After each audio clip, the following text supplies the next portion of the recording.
11 continued. The uniqueness of paradise. Paradise is unique in that it is the realm of primal origin and the final goal of destiny for all spirit personalities. Although it is true that not all the lower spirit beings of the local universes are immediately destined to paradise, paradise still remains the goal of desire for all supermaterial personalities. Paradise is the geographic center of infinity. It is not a part of universal creation. It not even a real part of the eternal Havana universe. We commonly refer to the center isle as belonging to the divine universe, but it really does not.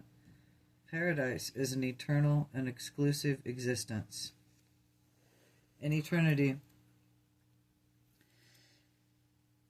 of the past, when the universal Father gave infinite personality and expression of its high self in the being of the eternal Son, and simultaneously he revealed the infinity and potential of his non-personal self as paradise, and non-personal and non-spiritual paradise as it appears to have been the inevitable percussion of the Father's will in an act of internalized the original Son. Thus did the Father project reality into two actual phases, the personal and the non-personal, the spiritual and the non-spiritual, the tension between them in the face of all to action by the Father and the Son gave existence to the conjoint actor in the central universe of material worlds and spiritual beings. When reality is differentiated into the personal and non-personal, external and eternal paradise, but more so the eternal Son and paradise, it is hardly proper to call that which is non-personal deity, unless somehow qualified. The energy and material repercussions of the acts of deity could hardly be called deity. Deity may cause much, is not deity, and the paradise is not deity. Neither is it consciousness of mortal man could ever possibly seem to understand of such a term. Paradise is not an ancestral, to say, being or living entity. It is not a creator personality, and mind-spirit relationships are transmissible, but pattern is not. Patterns are never reflections, they are duplications, reproductions. Paradise is absolute of patterns, and is the absolute thereof all patterns. Havana is the exhibit of these potentials and their actuality. God's residence in the central, eternal, glorious, and ideal as his home is the beauteous pattern for all the universe, headquarters of the worlds and central universe for his immediate indwelling, is the pattern for all universes and their ideals, organization, and ultimate destiny. Paradise is the universal headquarters of all personality activities and the source center in all force, space, and energy manifestations. Everything which has been, now is, or is yet to come, has come, or now comes, or will come forth from the central abiding place of the eternal gods of paradise, is the center of all creation and the source of all energies and the place of primal origin of all personalities. After all, to mortals, the most important thing about eternal paradise is the fact that this perfect abode of the Universal Father is the real and far distant destiny of the immortal souls of the mortal and material sons of God. As ascending creatures of the evolutionary worlds of space and time, every God-knowing mortal who has ever espoused the career of doing the Father's will has also embarked upon the long paradise trail of divinity in pursuit of the perfection attainment, and such the animal origin being does not countless numbers now do does it stand before. And on the paradise God has his and ascended from the lowly places of their spaces, and such achievements represents the reality of a spiritual transformation bordering on the limits of supremacy, presented by a perfecter of wisdom, commissioned thus for the function of the Ancient of Days of the Versa.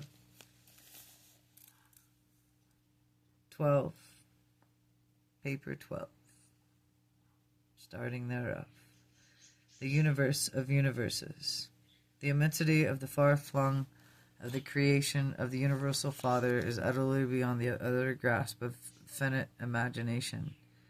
And enormousness of the Master Universe staggers at the concept of even my order of being. But the mortal mind can be taught much about the plan and arrangement there of the universes. You can know something of their physical organization and marvelous administration. You may learn about the various groups of intelligent beings who inhabit the 7 super-universes of time and the central universe of eternity. In principle, that is, in eternal potential, we conceive of material creation as being infinite because of the Universal Father is actually infinite. But as we study and observe all material creation, we know that any given moment in the time field, as it is limited, although to your finite minds, it is comparatively limitless and virtually boundless. We are conceived from the study of physical law and of the observation of the starry realms of the infinite Creator is not yet manifest in the finality of the cosmic expression, and much of the cosmic potential of the infinite is still self-contained and unrevealed. To created beings, the Master Universe appears to be the almost infinite, but it is thus far finished. Therefore, it is still physical limits to the material creation and experiential revelation of the eternal purpose is still in progress. 1. Space levels of the Master Universe. The universe of universes is not an infinite plane. It is a boundless cube, nor limitless circles. It is certainty has dimensions, as laws and physical organizations and administrative prove conclusive that the whole vast aggregation of force, energy, and matter power functions ultimately as space unit, as an organized and co-coordinated whole. The observable behavior of the material creation constitutes evidence of the physical universe and the definite limits. The final proof of the circular mind is delimited universe is afforded by the and to us as the well-known fact that all forms energy at the basic energy ever swing in curved path of the space levels of the Master Universe in obedience to the inconsistent and the absolute pull of paradise gravity. The successive space levels of the Master Universe constitute the major diversions of pervaded space. Total creation, organized and partially inhabited, and yet to be organized and yet to be inhabited. If the Master Universes were not of a series of elliptical space levels or lessened resistance to motioning alternating in zones of relative consequence, we conceive that some of these cosmic energies would be observed to shoot off of an infinite range, off of a straight line path to trackless space. We may never find force, energy, or matter thus behaving ever thy whirl around, always swinging onward into the tracks of the great circuits of the space, proceeding outward from the paradise through the horizontal extensions of pervaded space, the master universe existent in the concentric ellipse and the space levels encircling the central isle. Number 1, the central universe of Havana. Number 2, the 7 super universes. Number 3, the first outer level of space. Number 4, the second outer level of space. Number 5, the third level of outer space. Number 6, the fourth and outermost space level. Havana, the central universe, is not a time creation. It is not an eternal existence. This never beginning, never-ending universe consists of 1 billion thereof spheres of sublime perfection and surrounded by the enormous dark gravity bodies at the center of Havana and the stationary of the absolutely stabilized Isle of Paradise, surrounded by its 21 satellites, owing to the enormous circling masses of the dark bodies and about the fringe in the central universe, and the mass continent of this central creation is in far excess of a total known mass of all 7 sectors of the grand universe. The Paradise Havana system, the eternal universe encircling the internal isle, constitutes the perfection in eternal nucleus of the master universe of all 7 super universes, and all regions of the outer space revolve in the established orbits around the gigantic and aggregation of the Paradise satellites and the Havana spheres. 7 super universes are not primary physical organizations. They do their boundaries divide in a nebular family, and neither do they cross a local universe of a prime creative unit. For each super universe is geographically spaced and clustering of approximately 1/7 organized, partially inhabited post-Havana creation. It is about equal in the number of the universes embraced in the space-incomposed nebadon of the local universes. It is one of the newer creations in Overtron in the 7th super universe. The grand universe is in the present organized, inhabited creation.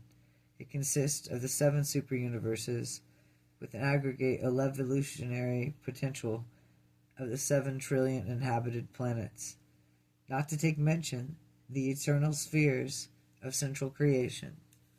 But its tentative estimate take no account of the architectural administrative spheres.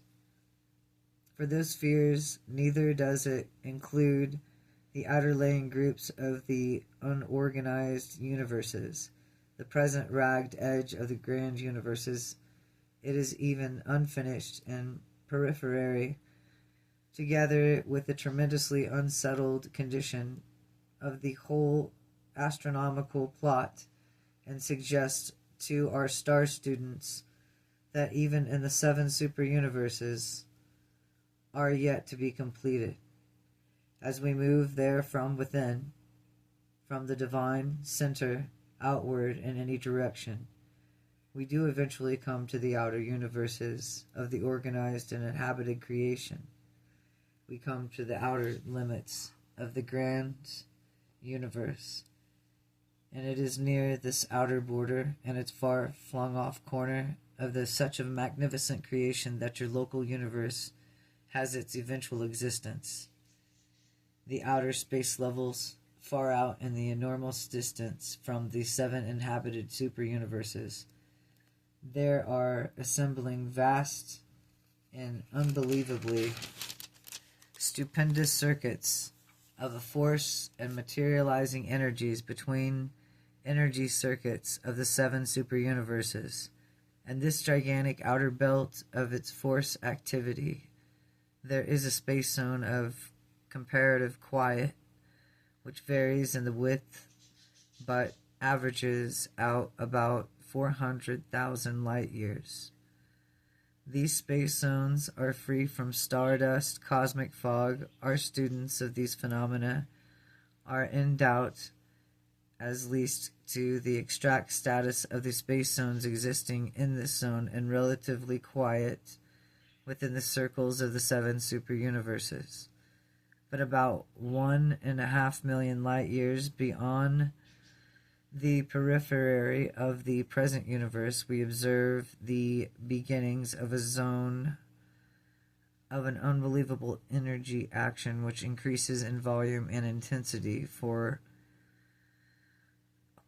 over 25 million light years. This tremendous wheels of energizing forces are situated in the first outer space levels and constitutes the belt of cosmic activity, and encircling the well of the known and organized inhabited creation. The still activities are taking place beyond these regions of Uversa, and physicists have detected early evidence of the force of manifestations more than the 50 million light years beyond the outer ranges of this phenomena in the first outer levels, and these activities are undoubtedly presage and the organization of material creations of the second outer space level of the master universe. The central universe is the creation of eternity. The 7 superuniverses are the creations of time. The 4 outer space levels are undoubtedly destined to eventuate and evolve the ultimacy of creation, and therefore maintain that the infinite power that can never attain the full expression or short of infinity. Therefore, do not postulate an additional of the unrevealed creation beyond from the 4th of the outermost space levels as long as it is possible in ever-expanding, never-ending universe of infinity. In theory, we do not know how to limit either the infinity of the Creator or the potential infinity of its creation, but it is as therefore it exists as it is ministrated that we regard the master universes and having limitations as being limited and bounded on its outer margins by open space.